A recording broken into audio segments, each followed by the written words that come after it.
Hi guys, how are you? I hope all you are doing good. Welcome to the Edu everybody. Let's experience the education. So in the last video we have gone through the first question of our computer science last year exam paper. Now we are going to see the second question of it. That is the difference between question. But before moving to our second question, if you are new to this channel, please like, subscribe and comment. And also if you have not yet subscribed my channel, subscribe it and access the playlist according to your need. So let's begin. So पहला तो हम आपको paper दिखाते हैं। ये हमारे 3 paper हैं, तो इसमें हम लोगों का ये वाला क्वेश्चन है जो लोग सॉल्व करने वाले हैं। इसमें दिया गया है बस network, star network, data processing and data processing system, half duplex, full duplex. और इसमें अगर आप कॉमन क्वेश्चन देखो तो इसमें कॉमन क्वेश्चन कौन कौन से हैं? इसमें कॉमन क्वेश्चन हमारे हैं, पहला तो है ये वाला peer to peer and client architecture. इसमें भी देखो सेम आपको मिल रहा है, peer to peer and client architecture. ये वाला ये हमारा सेम है। तो अगर मैं इसको करूँ तो ये वाला सेम है एंड ये वाला भी सेम है, ये वाला भी सेम है। और कौन कौन से क्वेश्चन सेम है इसमें अगर आप देखें तो इसमें हम लोगों का कौन सा क्वेश्चन सेम है? बस network and star network. And इसमें ये वाला सेम है। तो हम लोग ये दो क्वेश्चन, इसका ये क्वेश्चन और इसका ये क्वेश्चन, तो हम लोग ओवरऑल क्वेश्चन देखने वाले हैं बस एंड स्टार नेटवर्क का difference, half duplex and full duplex, and peer to peer and client architecture. तो memory and secondary memory. Let's first start our ChatGPT and start our journey. तो मैं आपको पहला question दिखाऊंगा, bus and star network का difference. So मैं यहाँ पे लिखता हूँ what's the difference between bus network and star network.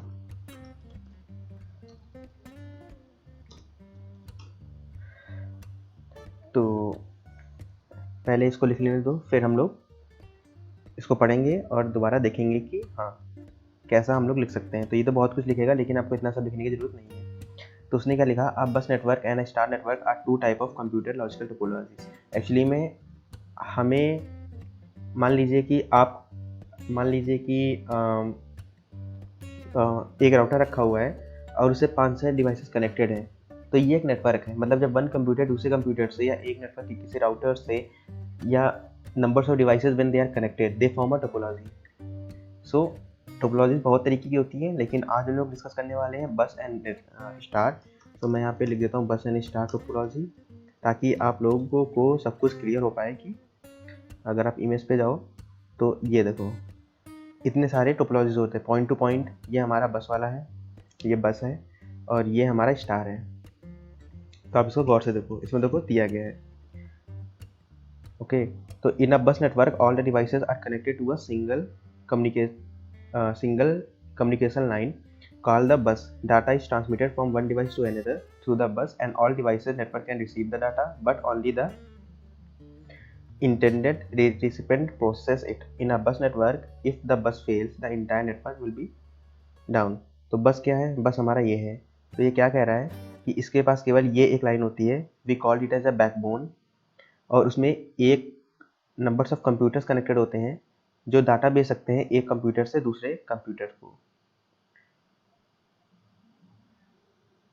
और इसमें होता क्या है कि अगर मान लो ये लाइन हमारी खराब हो गई, ये हमारा इसका बैकबोन खराब हो गया, तो हमारा पूरा सिस्टम डाउन हो जाएगा। क्यों? क्योंकि ये अगर आप ये कंप्यूटर इस कंप्यूटर को डाटा भेजेगा तो किसके थ्रू जाएगा? इस लाइन के थ्रू जाएगा। अगर ये लाइन ही अगर बेकार हो गई, अगर इसकी बैकबोन बेकार हो गई, तो पूरा नेटवर्क शट डाउन हो जाएगा। ओके, नाउ स्टार नेटवर्क क्या होता है? स्टार नेटवर्क में क्या होता है कि सारी डिवाइसेस सेंट्रल हब से कनेक्टेड होती हैं। In a star network each device is connected to a central hub और switch and all the communication goes through the hub. तो सारा कम्युनिकेशन इस हब से होता है। अगर आपको इस कंप्यूटर से इस कंप्यूटर पे डाटा भेजना है तो पहले हब के पास जाएगा, हब उसको आगे रिसीवर के पास भेजेगा। Each device can communicate with the hub which then relays the communication to the appropriate device. If one device is failed, the rest network can still function. However, if the bus fails, the entire network will be down. इसमें क्या है कि मान लीजिए अगर ये device आपका ख़राब हो जाता है, ये डिवाइस इसको डाटा भेजना चाह रहा है तो ये डिवाइस ख़राब हो गया, तो क्या इंटायर सिस्टम ख़राब हो जाएगा? नहीं। एक कंप्यूटर रुकने से पूरा सिस्टम रुकेगा नहीं, क्योंकि बाकी सारे कंप्यूटर काम कर रहे होंगे, वो एक दूसरे से बात कर सकते हैं, वो दूसरे को डाटा भेज सकते हैं। यहाँ पर भी सेम चीज़ है, एक कंप्यूटर बेकार हो जाएगा तो इसका ये नहीं पूरा सिस्टम खराब हो जाएगा, लेकिन अगर इसका ये बैकबोन खराब हो गया तो पूरा सिस्टम शट डाउन हो जाएगा। और ये कब शट डाउन होगा? जब इसका ये सेंट्रल हब या स्विच खराब होता है, तो ये पूरा सिस्टम शट डाउन हो जाएगा। If the hub fails the entire network will be down. Overall a bus network is simpler and less expensive is to setup. हमारा जो बस होता है वो सिंपल और लेस एक्सपेंसिव क्यों होता है? आप देखो बस क्या है, बस ये है। अब ये सिंपलर क्यों है? क्योंकि हमारे पास एक तार है, हमको जितने भी कंप्यूटर की ज़रूरत पड़ेगी हम अटैच करते जाएंगे। लेकिन स्टार में जब जब मुझे एक नए कंप्यूटर की ज़रूरत पड़ेगी, मुझे उसके साथ एक वायर भी अटैच करना होगा। Means every time we need a wire, and also it is expensive because why?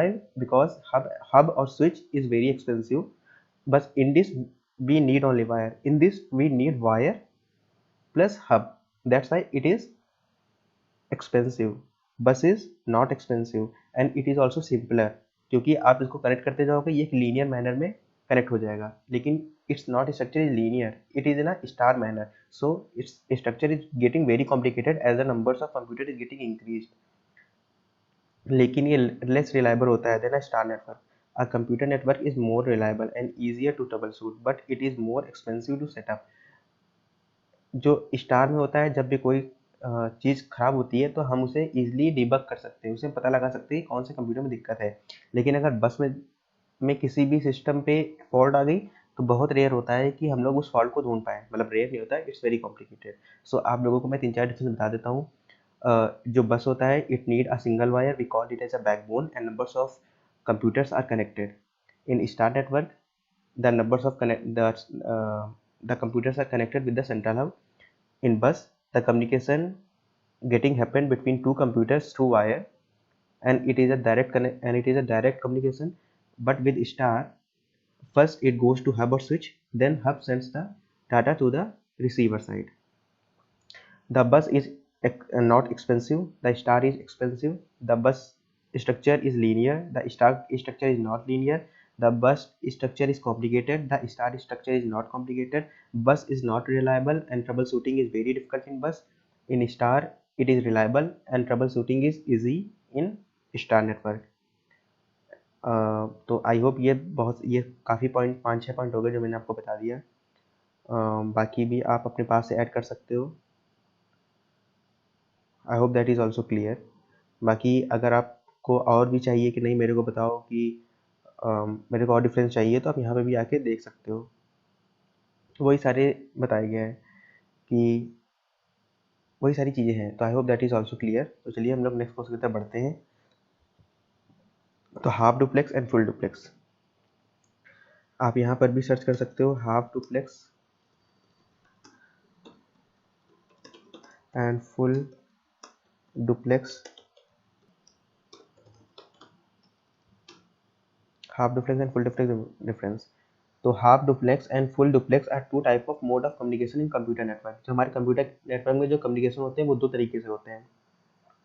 पहला तो होता है हाफ डुप्लेक्स। हाफ डुप्लेक्स क्या करता है? ईच डिवाइसेस कैन ट्रांसमिटेड और receive data but not both simultaneously. मतलब या फिर हम डाटा को भेज सकते हैं या फिर हम डाटा को ले सकते हैं। मान लीजिए पहले पहले हम लोग का टिकटॉक एक डिवाइस होती थी, उस डिवाइस का नाम कुछ होता है बात करने के लिए, वॉकी टॉकी। तो वॉकी टॉकी में होता क्या था कि हम देखो एग्जांपल भी दिया गया walkie talkie. Walkie talkie half duplex था, मतलब वो हाफ डुप्लेक्स कम्युनिकेशन डिवाइस था। वहाँ पे जब एक इंसान अपनी बात कह नहीं लेगा तब तक दूसरा इंसान बोल नहीं सकता है। अगर मैं आपको दिखाऊं कि वॉकी टॉकी, और आप इसका इमेज देखो, ये देखो इमेजेस, तो ये होता था वॉकी टॉकी। तो इसमें होता क्या है कि एक इंसान पहले बोलेगा, दूसरा इंसान सुनेगा, देन दूसरा इंसान बोलेगा और पहला इंसान सुनेगा। इसमें जो मोड ऑफ कम्युनिकेशन था वो केवल सिंगल था, यूनिट्रेवल्सल था। That means that one device is transmitting data, other device can receive it and vice versa. For example walkie talkie is a half duplex device. In half duplex there can be a delay between the transmission and reception of data. Full duplex में क्या होता है, each device can simultaneously transmit and receive the data. जब आप phone call पे बात करते हो तो अगर कोई सामने वाला इंसान बोल रहा है तो आप उस बात को काट भी सकते हो and you can say your things. तो वो हमारा फुल डुप्लेक्स पे वर्क करता है और उसके बीच में कोई भी डिले नहीं होता। For example telephone, internet communication connections that supports video conference and full duplex communication devices are full duplex communication devices. The main difference between half and full is the speed and efficiency of transmission. Full duplex communication is faster, तेज होता है, more efficient होता है than half duplex because it allows to send the data simultaneously without delay. However, full duplex require more resources and is more complex to set up than half duplex. तो आप point कौन कौन से लिख सकते हो, पहला तो half duplex is a uni directional communication. The full duplex is a bidirectional communication. In half duplex, uh, there are less resources are required and we can set up it easily. Full duplex require more resources and we cannot set up it easily. The half duplex is slow and that of transmission is also slow. Far duplex is faster and more efficient. Half duplex is not efficient. Full duplex is efficient. Half duplex has delay to send and receive the data. Full duplex does not have any delay to send and receive the data. यहाँ पे एक point लिखा गया था without any delay. तो I hope ये मैंने 5-6 point आपको बता दिए, ये भी आप लोगों को क्लियर होगा। तो एग्जांपल आप दे सकते हो वॉकी टॉकी एंड इसका एग्जांपल है टेलीफोन या internet connections that support the video conference. तो आप लोग यहाँ पे एग्जांपल दे दो टेलीफोन। आई होप ये भी आप लोगों को क्लियर होगा। तो इसका तो हम लोगों ने दोनों क्वेश्चन कवर कर लिए। इसमें हमारा आता है पीयर टू पीयर, ये भी हो गया। अब हम लोग यहाँ पे देख लेते हैं प्राइमरी एंड सेकेंडरी मेमोरी। इसका मतलब क्या है, इसका मतलब है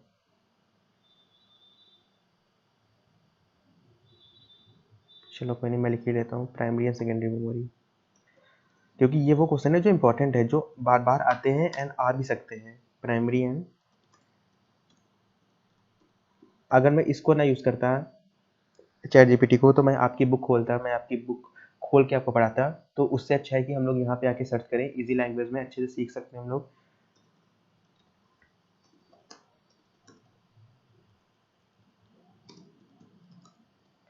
Primary and secondary memory difference. So primary and secondary memory are two types of computer memory that serves purposes. मतलब हमारे पास दो टाइप की मेमोरी होती है जो हमारे नीड के अकॉर्डिंगली एक्ट करती हैं। प्राइमरी मेमोरी क्या होता है, प्राइमरी मेमोरी को हम लोग रैम बोलते हैं। जब आप लोग फ़ोन लेने जाते हो तब लोग बोलते हो कि रैम, इसकी रैम और रोम कितनी है। तो रैम रैंडम एक्सेस मेमोरी, पहला तो इसका रेफरेंस होता है the full form of primary memory. The full form, we call the primary memory as main memory and the full form is random access memory. The secondary memory is known as the auxiliary memory. ये एक temporary storage area होता है that's the computer uses to store data that is currently in use. The data store in primary memory is access by the CPU. इसका data जो होता है इसमें वो सीपीयू के द्वारा यूज किया जाता है, that is called the central processing unit and other hardware devices in real time. The size of primary memory is limited and it is volatile, meaning that when the power is off, the data stored in primary memory is lost. मतलब जो भी आप इस समय काम कर रहे हो उसका जो डाटा है वो सारा स्टोर होता है आपकी प्राइमरी मेमोरी में, और उसका डाटा, वो डाटा यूज़ किया जाता है सीपीयू के द्वारा, और वो एक वॉलेटाइल होता है, जब भी पावर ऑफ होगा आपका वो डाटा चला जाएगा। सेकेंडरी मेमोरी क्या होता है, इसको ऑक्सिलरी मेमोरी ऑफ स्टोरेज कहते हैं। ये एक नॉन वॉलेटाइल स्टोरेज होता है, मतलब जब भी कंप्यूटर आपका शट डाउन होगा तो वो डाटा नहीं जाएगा। And that computer use to store data for long term use. The data store in secondary memory is not access in real time and it is not directly accessible to the CPU or other hardware devices. Example of secondary CPUs, secondary memory includes the hard disk, solid drive, flash drive, optical disk. ये इसका size बहुत ही बड़ा होता है। The main difference primary और secondary memory का होता है speed, size and volatility. The primary memory, तो डिफरेंस क्या क्या हो गया, primary memory is also known as the RAM, the secondary memory is known as the auxiliary memory. The primary memory is faster, the secondary memory is not faster. The primary memory is smaller, the secondary memory is not smaller. The primary memory is volatile, the secondary memory is non volatile, और वही सारी चीज़ें दी गई। Whereas the secondary memory slower and larger, the primary memory has smaller size, the secondary memory has a larger size. Primary memory is use for, हाँ ये भी difference आता है, primary memory is use for storage and temporary data, while secondary memory is use for storing the long term data और it is use for long term storage. मैंने यहाँ पर आपको 5-6 पॉइंट बता दिए, आप उसके अकॉर्डिंग लिख सकते हो। एक तो नेम हो गया, दूसरा स्पीड पे लिख सकते हो, तीसरा साइज पे लिख सकते हो, चौथा वॉलिडिटी पे लिख सकते हो, एंड फिफ्थ आप लोग ये लिख सकते हो कि temporary data and permanent data. I hope that is also clear to you. और एग्जाम्पल भी यहाँ पे दिया गया है, जैसे इसका एग्जाम्पल है यहाँ पे डिस्क वगैरह, तो आप लोग यहाँ पे लिख सकते हो that example of primary memory and secondary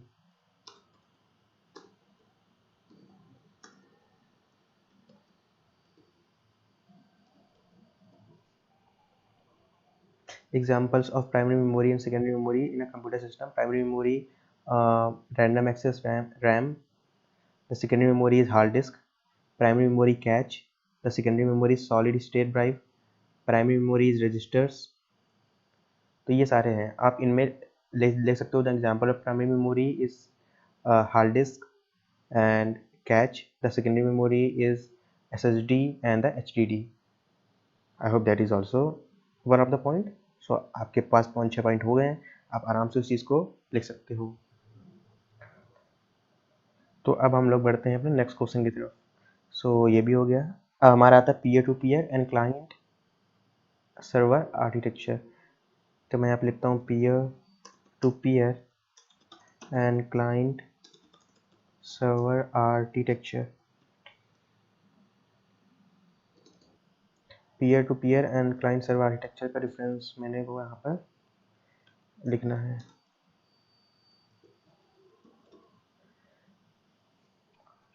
तो इसको भी एक बार पढ़ लेते हैं, क्या दिया गया है।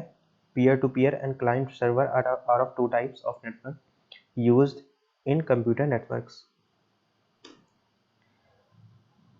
तो peer to peer architecture is a decentralised network model where all the devices on the network have equal access to resources and can act both clients and servers.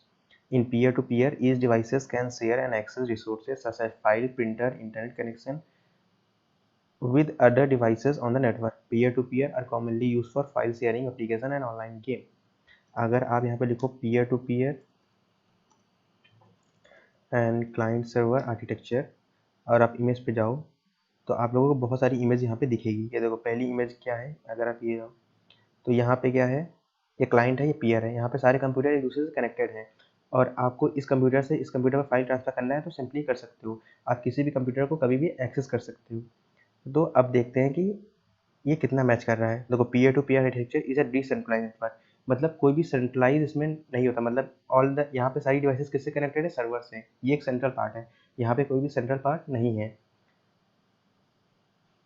और यहाँ पे हर computer act as a computer peer, मतलब एक computer दूसरे computer से connect है तो हम लोग उसको पीयर बोलते हैं। हर कंप्यूटर को नाम दिया गया पीयर, और कोई भी कंप्यूटर किसी भी कंप्यूटर को एक्सेस कर सकता है और दूसरा कंप्यूटर है वो एज अ सर्वर एक्ट करता है।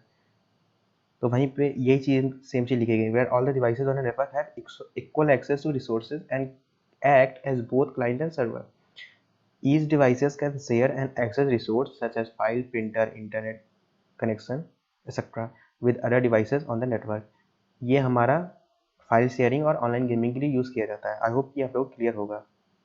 क्लाइंट सर्वर क्या होता है, ये एक सेंट्रलाइज नेटवर्क मॉडल होता है where devices on the networks are divided into categories, client part and server part. ये हमारा क्लाइंट पार्ट है और ये हमारा सर्वर पार्ट है। Client requests resources such as file, application from the server and the server provide these resources in response to client request। जब भी हम लोग बोलते हैं कि मेरे को कोई फाइल चाहिए कहीं पर हमारे सर्वर पर रखी हुई है तो हम लोग पहले लॉगिन करते हैं, पहले ऑथेंटिकेशन वो ऑथेंटिकेट करता है, हम लोग अपना पासवर्ड एंड यूज़र नेम डालते हैं, तब हम सर्वर पे पड़ी फाइल को डाउनलोड कर पाते हैं। तो वही सेम चीज़ लिखी गई है कि हम रिक्वेस्ट करते हैं और वो हमें रिस्पॉन्स में हमें डाटा भेजता है। Server are typically more powerful devices that store and manages application and other resources which clients are less powerful devices that access these resources. Client server network are commonly used for web application, emails and other network based services. अब इनका difference देख लेते हैं। पहली बात तो degree of centralisation in the network. So peer to peer is a decentralise network and client architecture is a centralise network. peer to peer are centralized, meaning that there is no central authority and all the devices have equal access. Client network are centralized, meaning that there is a central authority and client must request resources from the server. वही same चीज है जो मैंने आपको बताया, मैंने आपको एक लाइन में बताया, इसने 4 लाइन में। जो पीयर टू पीयर होता है वो फ्लेक्सिबल एंड एडाप्टेबल होता है। देन क्लाइंट सर्वर नेटवर्क, क्योंकि हम लोग एक कंप्यूटर को दूसरे कंप्यूटर से कनेक्ट करते हैं तो उसका सेटअप ईजी है, कॉस्ट कम आता है और फ्लेक्सिबल है। लेकिन क्लाइंट सर्वर आर्किटेक्चर ना ही उतना फ्लेक्सिबल है, ना ही कॉस्ट इसकी कम आती है, ना ही इजीली से सेटअप कर सकते हैं। लेकिन but they are more difficult to manage and secure. लेकिन in peer to peer there is no security because any computer can access to any computer. लेकिन क्लाइंट सर्वर में क्या होता है, आपके डिवाइसेस आपके सर्वर पे पड़ी कोई भी चीज़ को एक्सेस नहीं कर सकता है जब तक उसके पास आपका यूजर नेम एंड पासवर्ड ना हो। तो it is more, client server architecture is more secure. Peer to peer has no security. Peer to peer हम लोग स्मॉल मतलब लोकल एरिया नेटवर्क पे इम्प्लीमेंट कर सकते हैं, but client server architecture is a global network. ये भी आप लोग एक चीज़ मेंशन कर सकते हो। Client server architecture are more organised and easier to manage, but they are less flexible than P2। ये आपको दिया गया है, देखो इसमें देखो दिया गया centralisation, resource sharing in peer to peer network, each devices can share and access resources with other device on the network, while in client server architecture resources are stored and managed by the server and client must request resources from server। वही same चीज। और आप request कैसे कर सकते हो, when you are log in your account। Scalability, P2 network को can scale more easily than client server network as devices can act as a server and share resources। लेकिन क्लाइंट में क्या होता है कि हम लोग को सर्वर्स की जरूरत पड़ेगी, बड़े बड़े सर्वर्स की जरूरत पड़ेगी, बड़े बड़े क्लाइंट मतलब नंबर्स ऑफ क्लाइंट रिक्वेस्ट भी इंक्रीज होंगी। लेकिन इसमें तो केवल कंप्यूटर जोड़ दो, इसमें कंप्यूटर्स नहीं, इसमें हम लोग को सर्वर ऐड करने होंगे तो कॉस्ट बहुत ज़्यादा होगी, तो स्केलेबिलिटी कम होती है। लेकिन सिक्योरिटी देखो, client server network are typically more secure than P2। I hope that is also clear to you. हम लोगों ने इतनी सारी चीज़ों को डिस्कस कर लिया है। अब कोई और क्वेश्चन बचा है अगर तो उसको भी हम लोग डिस्कस कर लेते हैं। प्राइमरी ये भी हो गया, इसका हम लोगों ने स्टार नेटवर्क भी हो गया, पीयर टू पीयर भी हो गया, हाफ डुप्लेक्स भी हो गया, बस एंड स्टार नेटवर्क भी हो गया। तो I hope that is all clear to you. बाकी हम लोग सारी चीज़ों को कवर करने के बाद अगर मेरे को लगता है कि नहीं कुछ क्वेश्चन और हम लोग कवर कर सकते हैं तो हम लोग कर लेंगे। लेकिन अभी के लिए इतना ही गाइस। आई होप कि आप लोगों को सारी थोड़ी पार्ट भी क्लियर हो रहा होगा। मैं आपसे नेक्स्ट वीडियो में मिलता हूँ, और प्लीज़ चैनल को सब्सक्राइब करो, लाइक करो और शेयर करो। मैं आप लोगों को नेक्स्ट वीडियो मिलूँगा इस बार तीसरे क्वेश्चन के साथ। Till then bye bye, take care and like, subscribe and comment as well.